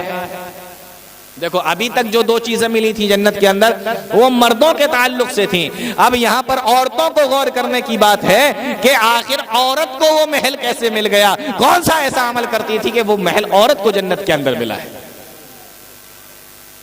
فرمایا کہ میں نے دیکھا بڑا خوبصورت محل اور بڑی پیاری خوشبو اس کے اندر سے آ رہی تھی۔ اللہ کے نبی ارشاد فرماتے ہیں میں نے جبرائیل امین سے پوچھا اے جبرائیل یہ کس کا محل ہے؟ فرمایا یہ ایک عورت کا محل ہے۔ فرمایا کون عورت؟ جواب دیا یہ وہ عورت ہے جو فرعون کی بیٹی کے سر میں کنگھی کیا کرتی تھی۔ سمجھ میں آیا؟ فرعون کی بیٹی کے سر میں کنگھی کرتی تھی، یہ اس عورت کا محل ہے۔ اللہ کے نبی ارشاد فرماتے ہیں میں نے پوچھا اے جبرائیل آخر ان کو اتنا بہترین محل کس وجہ سے ملا، کس وجہ سے اللہ رب العالمین نے اتنا پیارا محل اس کو دیا ہے؟ جبرائیل امین نے جواب دیا کہ یہ وہ عورت کا محل ہے جو فرعون کی بیٹی کے سر میں کنگھی کیا کرتی تھی۔ ایک بار فرعون کی بیٹی کے سر میں کنگھی کر رہی تھی، اس کے ہاتھ سے کنگھی چھوٹ کے زمین پہ گر پڑی، اس نے کنگھی کو اٹھایا اور اٹھانے کے بعد میں کہا بسم اللہ، اللہ کے نام سے اٹھاتی ہوں، اللہ کے نام سے لے رہی ہوں، اللہ کے نام سے شروع کرتی ہوں۔ بسم اللہ کہہ کے کنگھی کو اٹھا لیا۔ میرے بھائیو برا نہ لگے تو ایک بات یہاں پر کہہ دوں، یہ موسیٰ علیہ السلام کی ماننے والی تھی، موسیٰ علیہ السلام کی امت کی تھی، لیکن کنگھی بھی اٹھا رہی ہے تو بسم اللہ کہہ کر۔ اور آج ہم امت محمد یعنی محمد صلی اللہ علیہ وسلم کی امت کے لوگ، محمد رسول اللہ کے ماننے والے اپنا کام 786 سے نکال رہے ہیں۔ ہم اور آپ لوگ اپنا کام 786 سے نکال رہے ہیں، وہ موسیٰ کی ماننے والی اور بسم اللہ کہہ کے کنگھی اٹھا دی۔ اور 786 کا معاملہ آپ جانتے ہو بڑا عجیب ہے، قرآن کریم سے دور کرنے کے لیے جو اسلام کے دشمنوں نے چالیں چلی تھیں وہ آج اپنی ان چالوں کے اندر کامیاب ہیں۔ مسلمان اپنے قرآن سے دور ہو کر نمبروں کے اندر چلے گئے۔ 786 کیا ہے؟ ارے بسم اللہ الرحمن الرحیم کا معنی مطلب 786 ہوتا ہے۔ بہت سارے لوگوں نے تو بسم اللہ ہی نہیں بلکہ آپ کو معلوم ہے محمد کا بھی لفظ نکال دیا، نمبر نکال دیا۔ اور محمد کا نمبر جانتے ہو کتنا ہے؟ 92۔ محمد کا نمبر 92، بسم اللہ کا پورا بسم اللہ الرحمن الرحیم کا نمبر نکالا ہے 786۔ آپ ان سے کہیے بھائی یہ کیا ہے؟ آپ درود شریف تو ایسے نہیں پڑھتے اللہم صلی علی 92 وعلی آل 92، ایسے تو کوئی درود شریف نہیں پڑھتا۔ نہ نماز کے اندر کوئی ایسے کھڑا ہوتا ہے کہ اللہ اکبر کہہ کے اس نے نیت باندھ لی اور پھر وہ کہے اعوذ باللہ من الشیطان الرجیم 786 الحمدللہ رب العالمین، ایسے بھی کوئی نہیں پڑھتا۔ اور اگر معاملہ ایسا ہی ہو جائے 786 والا کہ تو پھر سارے قرآن کے نمبر نکال لو، پھر تو کچھ پڑھنے کی ضرورت ہی نہیں ہے۔ آپ آئیے اللہ اکبر کہہ کے نیت باندھیے اور اعوذ باللہ من الشیطان الرجیم کا بھی نمبر نکال لو۔ مثال کے طور پر اگر اعوذ باللہ من الشیطان الرجیم کا نمبر 8000 نکلا تو آپ کہیے 8000 8,000, اس کے بعد میں کہیے 786, اور سورہ فاتحہ کا نمبر اگر 1,00,000 نکلا تو آپ کہیے 1,00,000, یعنی آپ نے نماز شروع کری 8,786, 1,00,000, اور فٹاک سے اللہ اکبر کے رکوع میں چلے گئے. یہ تو ہو جائے گا نماز کا طریقہ. نہ ہلدی لگے گی، نہ فٹکری، اور بریانی تیار. سمجھ رہے ہیں کہ نہیں؟ کچھ نہیں ہوگا. اور پھر حافظوں کو بڑی آسانی ہو جائے گی نماز کے اندر. تراویح میں بیچارے لگے رہتے ہیں، پورے دن یاد کرتے ہیں، شام کو کھڑے ہو کے وہاں 2-3 پارے سناتے ہیں، تھک جاتے ہیں. نمازی بھی پیچھے تھکے ہوئے ہیں، کوئی دوسری رکعت میں بیٹھا ہوا ہے، سلام پھر گیا، پھر 2 رکعت کے لیے کھڑے ہو گئے، لیکن پیچھے والی سب والے بیٹھے ہوئے ہیں، سوچ رہے ہیں اور پڑھ لینے دو، تھوڑا بعد میں کھڑے ہوں گے. یہ سب چلتا رہتا ہے نماز کی تراویح کے معاملے میں. تو سب کو آسانی ہو جائے گی. بس ایک آدمی کھڑا ہوگا، کیلکولیٹر پہلے سے کر کے آئے گا، وہ پورے قرآن کے نمبر نکال کے آئے، اور فٹاک سے 3 لاکھ 4 لاکھ 8 لاکھ 10 لاکھ بس سنایا اس نے، اور پوری تراویح پوری نماز. ہٹاؤ بھائی مٹھائی بانٹ دو، ہو گئی ختم. بڑا مسئلہ ہو جائے گا. اللہ کے بندو غور کرو، نبی کا نمبر کیا نکالا؟ محمد کا نمبر 92 نکالا. میں آپ سے سوال کرتا ہوں، اگر مثال کے طور پہ کسی کا نام ارشاد ہے اور اس کا نمبر 420 نکلتا ہے، مثال کے طور پہ میں کہہ رہا ہوں، میں نے جوڑا نہیں ہے، اگر کسی کا نمبر ارشاد ہے اور اس کا نمبر 420 نکلتا ہے، اس کو بتاؤ 420 ادھر آؤ، اچھا لگے گا؟ اگر کسی کا نام مان لو اس کا نام ارشاد اور اس کے والد کا نام دلشاد ہے، اب آپ اس سے کہو 420 بن 820 ادھر آؤ، پھر تو نکاح کام میں سب بڑی آسانی ہو جائے. بھائی آپ کی بیٹی ہے، کیا نام ہے؟ اچھا 325. آپ کی بیٹی کا نام 325. نکاح کس کے ساتھ میں ہو رہا ہے؟ 728 کے ساتھ. واہ کیا بات، بڑی آسانیاں ہو جائیں گی. بتائیے آپ کو اگر کوئی اس طریقے سے بلائے، اور 445 ادھر آؤ، 825 ادھر آؤ، اچھا لگے گا؟ نہیں لگے گا نا. جب تمہیں اپنے لیے اچھا نہیں لگتا تو نبی کے لیے کیسے تم برداشت کر لیتے ہو؟ یہ نمبروں کا معاملہ ہے میرے بھائیوں. جو سازش تھی اسلام کے دشمنوں کی کہ مسلمانوں کو قرآن سے دور کرو، دین سے دور کرو، نمبروں میں پھنساؤ، اور ان لوگوں نے کیا، اور وہ اس میں کامیاب بھی. بات بڑی آگے نکل جائے گی، وقت کم بچا ہے ہمارے پاس، تو میں آپ کو بتاتا ہوں. اس نے جو کنگھی اٹھائی تو کیا کہا؟ بسم اللہ. فرعون کی بیٹی نے یہ لفظ سن لیا، اللہ کے نام سے اٹھاتی ہوں، اللہ کے نام سے لیتی ہوں، یا اللہ کے نام سے شروع کرتی ہوں. فرعون کی بیٹی نے یہ لفظ سن لیا، کہا یہ اللہ کون ہے؟ کہنے لگی یہ اللہ کون ہے، کس کے نام سے تم نے اٹھایا؟ تو وہ کہنے لگی یہ اللہ وہ ہے جس کو میں مانتی ہوں، جس کو اپنا رب مانتی ہوں.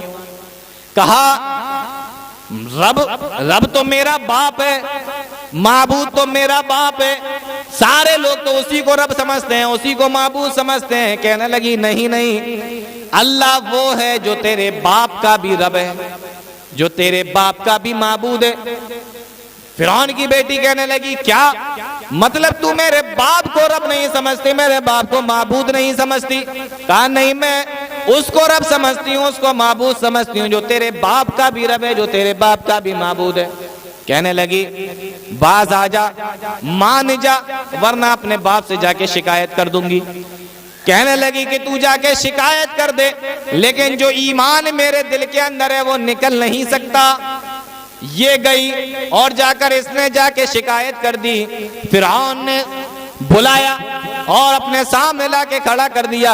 پورا لشکر فرعون کا موجود ہے، وزیر بھی ہیں، مشیر بھی ہیں، جلاد بھی ہیں، سارے کے سارے لوگ کھڑے ہوئے، اور یہ عورت تنے تنا سامنے کھڑی ہوئی ہے. شوہر کا انتقال ہو چکا ہے، 3 چھوٹے چھوٹے بچے ہیں، وہ بھی ساتھ میں سامنے کھڑے ہوئے ہیں. فرعون کہنے لگا کہ مان جا، باز آ جا، ورنہ تو جانتی ہے میں کیا عذاب دے سکتا ہوں اور کون کون سے عذاب دیتا ہوں. اور آپ کو معلوم ہے فرعون کتنا بڑا جلاد آدمی تھا.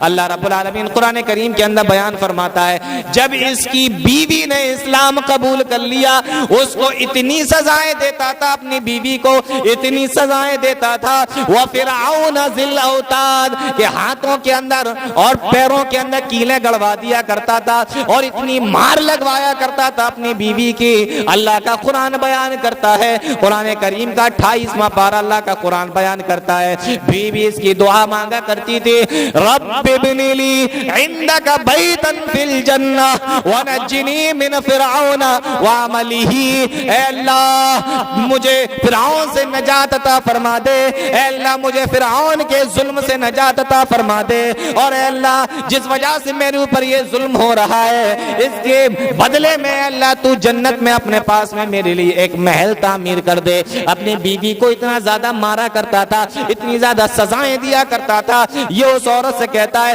تو جانتی ہے میں تجھے کیا سزا دے سکتا ہوں، میں تیرے ساتھ میں کیا کر سکتا ہوں؟ وہ کہنے لگی انجام کچھ بھی ہو جائے لیکن میرا بھروسہ اللہ رب العالمین کے اوپر ہے، میرا یقین و توکل اللہ کے اوپر ہے، میرا ایمان اللہ رب العالمین کے اوپر ہے، اور میں اس سے پھر نہیں سکتی۔ فرعون نے کہا ٹھیک ہے آگ کو جلایا جائے، آگ جلائی گئی، کہا اس کے اوپر ڈیگ رکھی جائے، ایک ڈیگ اس کے اوپر رکھ دی گئی، کہا اس میں تیل کو ڈال دیا جائے، تیل بھی اس کے اندر ڈال دیا گیا۔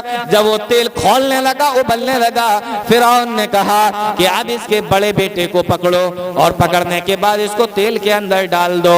جلاد آگے بڑھے اور آگے بڑھ کے بیٹوں کو پکڑ لیا۔ فرعون کہنے لگا رک جاؤ اے عورت، اب بھی مان جا، اب بھی باز آ جا، اب بھی تو انکار کر دے اللہ کا، اور اللہ کا انکار کر کے میرے سامنے جھک جا، مجھے معبود مان لے، مجھے رب مان لے۔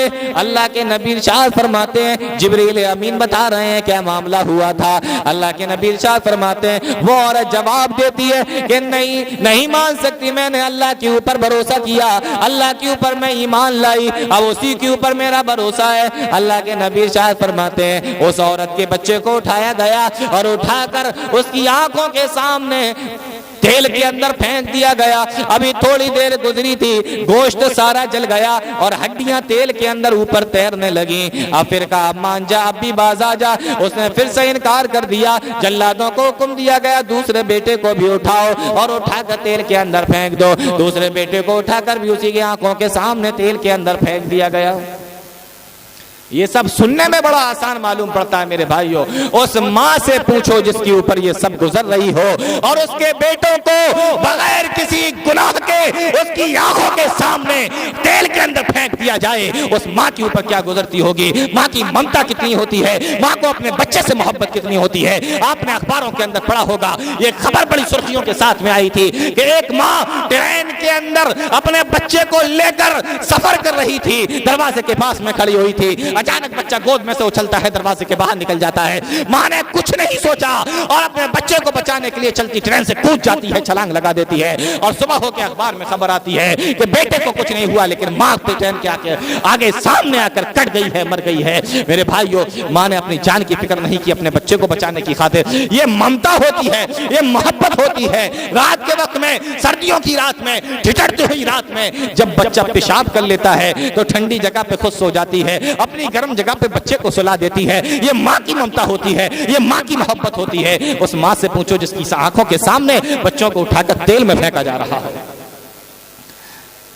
تیسرے بیٹے کا نمبر آیا، جلاد جب اس کو بھی اس کی گودے سے چھیننے لگے، چھوٹا سا بچہ دودھ پینے کی عمر ہے، جلاد جب اس کی گود سے اس کو چھیننے لگے، ماں کے دل میں خیال آیا تھوڑی دیر کے لیے اس کو رب مان لیتے ہیں، تھوڑی دیر کے لیے اس کو معبود سمجھ لیتے ہیں، اس کے آگے سجدہ کر دیتے ہیں، بعد میں پھر اللہ پر ایمان لے آئیں گے اور اللہ ہی کو معبود سمجھیں گے۔ اللہ رب العالمین نے اس دودھ پیتے بچے کو زبان عطا فرما دی، اللہ نے اس دودھ پیتے بچے کو زبان عطا فرما دی اور وہ بچہ بول پڑا۔ حدیث کے الفاظ ہیں، آواز آئی یا امہ، اے میری ماں، یہ تو کیا سوچ رہی ہے؟ ان عذاب الدنیا احون من عذاب الاخرہ، آخرت کے مقابلے میں یہ دنیا کا عذاب تو بڑا ہلکا ہے۔ اب آپ سارے کے سارے سوچ رہے ہوں گے کہ آخر وہ چھوٹا سا دودھ پیتا بچہ بات کیسے کرنے لگا؟ دودھ پیتے بچے بات تو نہیں کرتے، لیکن اللہ کی قدرت بھی تو آپ دیکھیے، اللہ جب چاہے جس کو چاہے بولنے کی طاقت عطا فرما دے۔ سارے لوگ پریشان کر رہے ہیں، اے مریم دے تیرے گود میں بچہ کہاں سے آ گیا؟ اے مریم یہ بچہ کس کا ہے؟ تیری شادی نہیں، تیرا نکاح نہیں۔ حضرت مریم علیہ السلام پریشان ہے، فوراً کہتی ہیں اللہ کیا کروں؟ اللہ نے کہا اب اگر کوئی پوچھنے آئے فاشارت الیہ، اس بچے کی طرف اشارہ کر دینا، یہ بچہ خود بتا دے گا کہاں سے آیا ہے۔ قوم کے لوگ پوچھنے لگے اے مریم یہ بچہ کہاں سے آ گیا، اشارہ کر دیا۔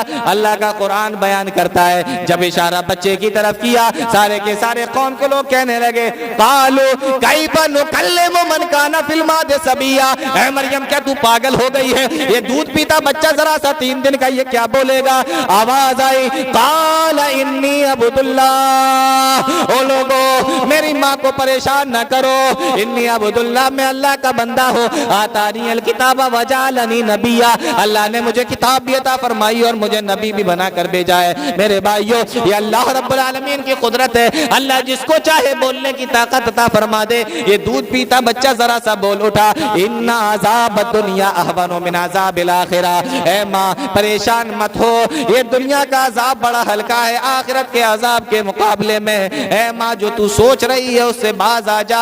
ابھی تھوڑی دیر گزری تھی، دودھ پیتے بچے کو بھی گود سے چھینا اور چھیننے کے بعد میں اس کو بھی کڑا اور تیل کے حوالے کر دیا، وہ بھی ذرا سی دیر میں اس کا گوشت چل گیا اور ہڈیاں اس کے اوپر تیرنے لگیں۔ اب ماں کا نمبر آیا، فرعون کہنے لگا اگر اپنی جان بچانا چاہتی ہے تو بچا سکتی ہے، کہنے لگی جان بچانے کی فکر نہیں، بچے میرے چلے گئے، میں نے اللہ کی راہ میں قربان کر دیا، اب میری باری ہے، لیکن میں تجھ سے ایک بات کہتی ہوں۔ کہا کیا بات ہے؟ کہا بات یہ ہے کہ جب میں بھی اسی طریقے سے تیل کے اندر پھینک دی جاؤں، میری بھی ہڈیاں اسی طریقے سے تیل میں ابلنے لگے اور تیل کے اوپر تیرنے لگے، تو میری ہڈیوں کو، میرے بچوں کی ہڈیوں کو اکٹھا کرنا اور اکٹھا کر کے ایک ہی جگہ پہ سب کو دفن کر دینا۔ فرعون کہنے لگا تیری بات مجھے منظور ہے، آسمان کی طرف نگاہ اٹھائی اور اللہ سے دعا کرنے لگی اے میرے پروردگار میں نے تیرے اوپر بھروسہ کیا، اے اللہ تیرے اوپر ایمان لائی، اے اللہ تیرے اوپر یقین کیا، اے میرے پروردگار تیری خاطر اپنے 3 بچوں کو قربان کر دیا، اے اللہ اب اپنی جان کا بھی نذرانہ میں تیرے سامنے دینے والی ہوں، اے اللہ تو نے دنیا میں تو بچوں کے ساتھ میں رہنے کا موقع نہ دیا، لیکن آخرت میں مجھے اپنے بچوں کے ساتھ میں رہنے کا موقع دے دینا اور آخرت میں مجھے اپنے بچوں کے ساتھ ہی میں رکھنا۔ اے اللہ کے نبی اتنا کہا اور اس کے بعد میں اس نے بھی تیل کے اندر چھلانگ لگا دی۔ فرعون نے اپنی بات کو پورا کیا اور سب کی ہڈیوں کو ایک ہی جگہ پہ دفن کروا دیا۔ آج جس محل کی خوشبو آپ سونگ رہے ہیں اور جس محل کو اپنی آنکھوں کے سامنے دیکھ رہے ہیں، اے اللہ کے نبی یہ اسی عورت کا محل ہے اور اسی کے بچوں کا محل ہے۔ دیکھو بات وہیں پہ آ گئی، جنت کی سیر کرائی جا رہی ہے۔ اللہ کے نبی ارشاد فرماتے ہیں مجھے جنت کی سیر کرائی گئی، پھر اس کے بعد میں مجھ سے کہا گیا کہ اب چلیے آپ کو جہنم کی بھی سیر کراتے ہیں، پھر وہاں سے مجھے جہنم کی طرف لے جایا گیا۔ اللہ کے نبی ارشاد فرماتے ہیں جب میں جہنم کے پاس میں پہنچا ہوں میں نے جہنم کے اندر دیکھا عجیب و غریب اور عجیب عجیب طریقے کے لوگوں کو عذاب دیا جا رہا ہے۔ میں نے دیکھا ایک جماعت کو، ایک گروہ کو عذاب دیا جا رہا تھا اور ان کو یہ عذاب دیا جا رہا تھا کہ ان کو لوہے کے اور آگ کے گرجوں سے مار لگائی جا رہی تھی۔ میں نے پوچھا اے جبرائیل یہ کون لوگ ہیں اور کس وجہ سے ان کو یہ عذاب دیا جا رہا ہے؟ فرمایا یہ ماں باپ کے نافرمان ہیں، یہ والدین کے نافرمان ہیں، اسی وجہ سے ان کو یہ عذاب دیا جا رہا ہے۔ فرمایا میں تھوڑا سا اور آگے بڑھا، میں نے دیکھا کچھ لوگوں کو خون اور پیپ پلائی جا رہی ہے جہنمیوں کی۔ میں نے کہا یہ کون لوگ ہیں جن کو خون اور پیپ پلائی جا رہی ہے؟ فرمایا یہ دنیا کے اندر وہ لوگ ہیں جو شراب پیا کرتے تھے۔ اللہ کے نبی فرماتے میں تھوڑا سا اور آگے بڑھا، آگے دیکھا، میں نے دیکھا کہ کچھ لوگ ہیں جن کو سڑا ہوا بدبودار گوشت کھلایا جا رہا ہے۔ پوچھا اے جبرائیل یہ کون لوگ ہیں اور کس وجہ سے ان کو یہ عذاب دیا جا رہا ہے؟ فرمایا یہ آپ کی امت کے وہ لوگ ہیں جو دنیا کے اندر غیبتیں کیا کرتے تھے۔ فرمایا میں تھوڑا سا اور آگے بڑھا، اور آگے بڑھنے کے بعد میں نے دیکھا ایک جگہ ہانڈی میں اچھا گوشت رکھا ہوا ہے اور دوسری جگہ ہانڈی میں سڑا ہوا گوشت رکھا ہوا ہے، اور کچھ مرد آئے کچھ عورتیں آئیں، وہ اچھا گوشت کھانا چاہتی ہیں لیکن ان کو سڑا ہوا بدبودار گوشت کھلایا جا رہا ہے۔ اللہ کے نبی فرماتے ہیں آخر ان کو یہ عذاب کیوں دیا جا رہا ہے اور یہ کون لوگ ہیں؟ فرمایا اے اللہ کے نبی یہ آپ کی امت کے وہ لوگ ہیں جو دنیا کے اندر زنا کیا کرتے تھے، یہ وہ عورتیں جو اپنے شوہروں کے علاوہ دوسروں کے ساتھ میں زنا کرتی تھیں، اور یہ وہ مرد ہیں جو اپنی بیویوں کو چھوڑ کر دوسروں کی عورتوں کے ساتھ میں زنا کرتے تھے۔ تو آج اچھا گوشت ان کے سامنے رکھتا ہے لیکن یہ نہیں نہیں کھا سکتے، سڑا ہوا گوشت ان کو کھلایا جا رہا ہے۔ اللہ کے نبی ارشاد فرماتے ہیں میں نے ایسے جہنم کے اندر بہت طرح کے لوگوں کو دیکھا اور بہت سارے لوگوں کو دیکھا۔ اللہ کے نبی ارشاد فرماتے ہیں میں نے جہنم کے اندر ایسے لوگوں کو بھی دیکھا جن کو ایک سوراخ کے اندر سے داخل کیا جا رہا تھا۔ فرمایا اللہ کے نبی ارشاد فرماتے ہیں جبرائیل یہ کون ہے اور کس وجہ سے اس کو اس سوراخ کے اندر ڈالا جا رہا ہے؟ فرمایا یہ دنیا کے اندر بہت بڑی بڑی باتیں مارا کرتا تھا، اس وجہ سے اس کو یہ عذاب دیا جا رہا ہے۔ اللہ کے نبی ارشاد فرماتے ہیں میں اور آگے بڑھا، آگے بڑھنے کے بعد میں نے دیکھا ایک گروہ ہے جس کو آگ کے اندر آگ کے جبڑے اور آگ کے آنکڑے اس کے جبڑوں میں ڈال دیے گئے، ان کو چیرا جا رہا ہے۔ پوچھا اے جبرائیل یہ کون ہے، کس وجہ سے عذاب دیا جا رہا ہے؟ فرمایا یہ دنیا کے اندر جھوٹ بولا کرتا تھا۔ اللہ کے نبی ارشاد فرماتے ہیں اس طریقے سے میں نے بہت سارے لوگوں کو دیکھا، جب جنت کی سیر کر لی، جہنم کو بھی دیکھ لیا، اللہ کی طرف سے اجازت ہو گئی اے جبرائیل اب لے جاؤ میرے نبی کو اور دنیا کے اندر چھوڑ کر آؤ۔ دیکھو یہ سارا معاملہ معراج میں چل رہا ہے۔ فرمایا اب لے جاؤ اور میرے نبی کو دنیا کے اندر چھوڑ کر آؤ۔ اللہ کے نبی ارشاد فرماتے ہیں وہاں سے جبرائیل امین مجھے لے کر چلے، میں نے راستے میں دیکھا کہ مکہ کے لوگوں کا ایک قافلہ جو مکہ کی طرف ملک شام سے لوٹ کے آ رہا تھا، ان کا اونٹ کھو گیا تھا اور وہ اپنے اونٹ کی وجہ سے پریشان تھے۔ میں نے ایک قافلے کو دیکھا اور پھر وہاں سے اس قافلے کو دیکھ کر میں آگے چلا آیا۔ اللہ کے نبی ارشاد فرماتے ہیں مجھے رات کے وقت میں جبرائیل امین مجھے میرے بستر پہ چھوڑ گئے اور چلے گئے۔ صبح کا وقت ہوا، اللہ کے نبی جناب محمد رسول اللہ صلی اللہ علیہ وسلم بیٹھے ہوئے تھے۔ ام ہانی بیان کرتی ہیں میں نے نبی کا چہرہ دیکھا اداس ہے، کہا اے اللہ کے نبی کیا بات ہے آپ سو کے اٹھے اداس بیٹھے ہوئے ہیں؟ ام ہانی کو پورا واقعہ اللہ کے نبی نے بیان فرمایا کہ یہ معاملہ ہو گیا۔ ام ہانی جواب دیتی ہیں اے اللہ کے نبی مکہ کے لوگوں کو یہ بات مت بتائیے گا، وہ تو پہلے ہی سے آپ کا مذاق اڑایا کرتے ہیں، اگر یہ بات ان کو پتہ چل جائے گی تو وہ اور آپ کا مذاق بنائیں گے۔ مذاق نہیں بنائیں گے۔ مکہ سے اگر بیت المقدس جانا ہو تو 40 دن لگاتار سفر کرنا پڑتا تھا جب ایک آدمی مکہ سے فلسطین اور بیت المقدس پہنچتا تھا۔ اللہ کے نبی کہہ رہے ہیں کہ میں راتوں رات بیت المقدس گیا اور آسمانوں پر گیا، جنت کی سیر کی، جہنم کو دیکھا اور پھر مکہ کے اندر آ گیا۔ ام ہانی کہتی ہیں مت بتائیے گا۔ صبح کا وقت ہے، اللہ کے نبی جناب محمد رسول اللہ دروازے کے باہر بیٹھے ہوئے اپنے گھر کے۔ اب وہاں سے جانتے ہو کون گزرا؟ ابو جہل کا گزر ہوا۔ ابو جہل کا گزر ہوا، ابو جہل کا وہاں سے گزر ہوا۔ ابو جہل نے دیکھا اللہ کے نبی جناب محمد رسول اللہ صلی اللہ علیہ وسلم اداس بیٹھے ہوئے ہیں، کہا کیا بات ہے؟ اللہ کے نبی نے پورا واقعہ ابو جہل کو سنا دیا، کہا کہ اس طریقے سے مجھے معراج ہوئی۔ ابو جہل کو اپنے کانوں پہ یقین نہیں ہوا، کہنے لگا کیا سچ کہہ رہے ہو؟ کہا کہ ہاں۔ کہا بیت المقدس ہو یا؟ کہا ہاں ہوا۔ کہا آسمانوں پہ بھی چلے گئے؟ کہا وہاں بھی چلے گئے۔ کہا جنت بھی دیکھ لی؟ کہا جنت بھی چلی گئی۔ اب ابو جہل جانتے ہو کیا کہتا ہے؟ بس بس بس بس جو بات مجھے بتائی ہے نا میں مکہ کے لوگوں کو لے کر آؤں، ان کو بتاؤ گے؟ اللہ کے نبی فرماتے میں کیوں نہیں بتاؤں گا بھائی، تم کسی کو بھی لے آؤ میں تو سب کو بتا دوں گا۔ کہنے لگا بس بس یہی ایسے ہی رکے رہنا، ابھی آتا ہوں میں۔ گیا سب کو اکٹھا کر کے لا کے آؤ آج مزہ آئے گا، آج تمہیں دیکھو کتنی چٹپٹی خبر اور سب سے بڑی خبر سناتا ہوں تمہیں۔ کیا بات ہے بھائی؟ سارے اکٹھا ہو کر آئے اور آنے کے بعد کہنے لگے، اب آ کے کہتا ہے ہاں ہاں وہ آپ جو بتا رہے تھے وہ ذرا بتائیے ذرا پھر سے بتائیے۔ اللہ کے نبی نے پورا واقعہ پھر سے بیان کر دیا تو ہنسی کے مارے، اور یقین لکھا ہے ہنسی کے مارے لوٹ پوٹ ہوئے جا رہے تھے اور پیٹ پکڑ پکڑ کر ہنس رہے تھے۔ کہنے لگے اوفو اب تو دماغ خراب ہونے میں اس آدمی کی کوئی چیز بچی ہی نہیں ہے، یہ جنت کی سیر کر کے آئے، یہ جہنم کی سیر کر کے آئے، یہ بیت المقدس کی سیر کر کے آئے، دیکھو ان سے ملو، یہ کہاں کہاں گھوم کے آئے، ایک ہی رات میں، رات کے تھوڑے سے حصے میں سب کر کے آئے۔ بہت مذاق بنایا۔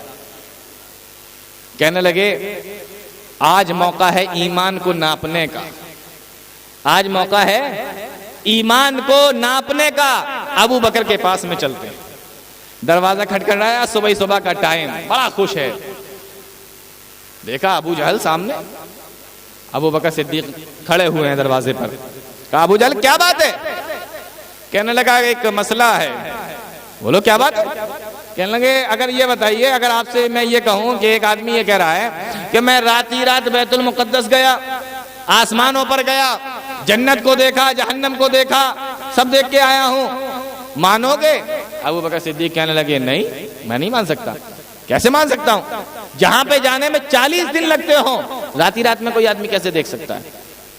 کہنے لگے سنو، انہوں نے کہا ہے جس کو تم نے نبی مانا ہے، انہوں نے بتایا جن کو تم محمد کہتے ہو، جن کو تم اللہ کا رسول سمجھتے ہو، انہوں نے یہ ساری بات بتائی۔ ابو بکر صدیق کہنے لگے اچھا انہوں نے کہا ہے؟ کہا کہ میں مانتا ہوں۔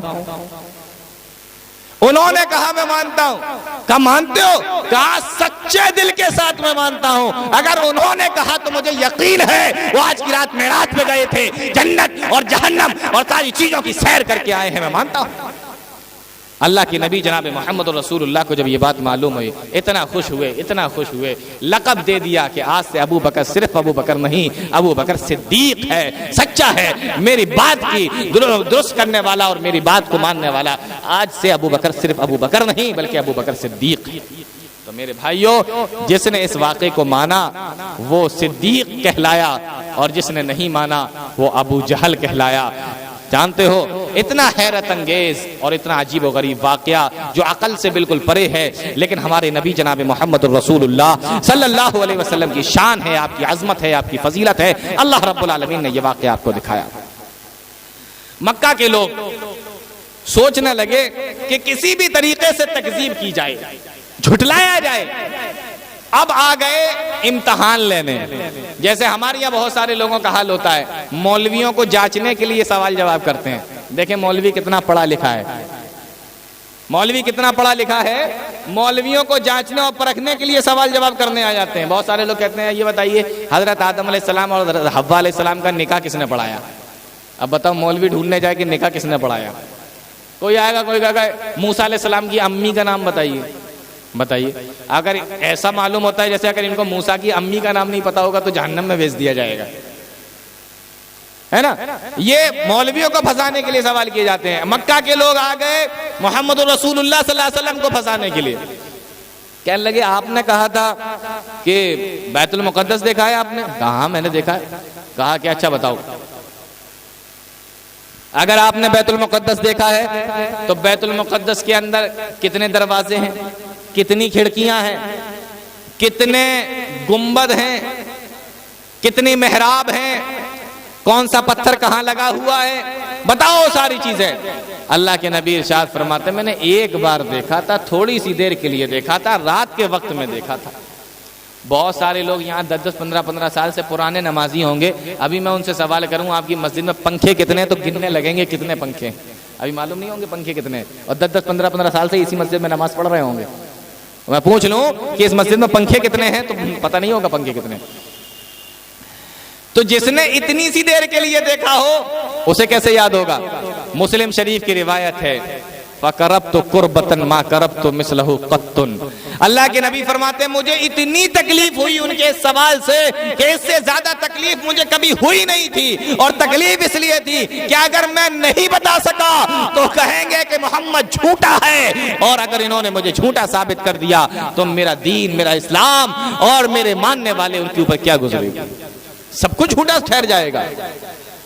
اللہ کے نبی ارشاد فرماتے ہیں فَرَفَعَهُ اللَّهُ إِلَيَّ، اللہ رب العالمین نے میری آنکھوں کے سامنے خانہ بیت المقدس کو لا کے رکھ دیا، اور میں اس کو ایسے دیکھ رہا تھا جس طریقے سے کوئی دور کی چیز ہم اور آپ لوگ ٹیلی ویژن کے اوپر دیکھتے ہیں۔ میں ایک ایک چیز اس کی دیکھتا رہا اور ان لوگوں کو بتاتا رہا، اور اس طریقے سے میں نے ان کو ساری چیزیں بتا دی۔ تو یہ حکمت تھی کہ ڈائریکٹ آسمان پہ نہیں بلایا گیا بلکہ پہلے بیت المقدس لے جایا گیا، تاکہ وہاں کے لوگ اگر سوال کریں، جن لوگوں نے بیت المقدس دیکھ رکھا تھا، فلسطین ہو آئے تھے مکہ کے لوگ، انہوں نے جب سوال کیا تو نبی نے بالکل صحیح جواب بھی دے دیا۔ اس کے باوجود بھی جس کو ماننا تھا اس نے مانا، اور جس نے نہیں ماننا تھا اس نے نہیں مانا۔ تو میرے بھائیوں، یہ ہیں وہ 3 چیزیں، معراج کب ہوئی، کیوں ہوئی اور کیسے ہوئی، یہ 3 چیزوں کا میں نے جواب دے دیا۔ اب آخری بات، اس کے بعد میں اپنی بات کو ختم کرتا ہوں۔